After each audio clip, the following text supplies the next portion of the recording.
你们觉得猫和老鼠是虚构的吗？看完接下来这个视频，才让我明白为啥猫和老鼠被叫做纪录片。众所周知，猫咪是种非常神奇的物种，它们常常能做出各种匪夷所思的操作，而这些操作在猫和老鼠中都曾经闪亮登场。比如接下来这段弹钢琴的猫，你以为钢琴是人类专利吗 ？No No No， 有时猫弹的可能都比你好。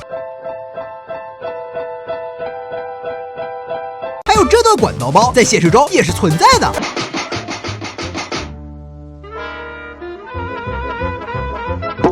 而这段戏耍老狗的表演在现实中则更为精彩。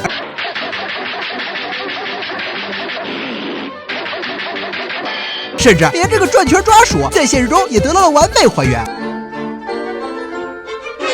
当然，以上这些虽然已经足够震撼，但接下来的这段画面却让我不得不感叹一声：猫和老鼠撑不起我呀！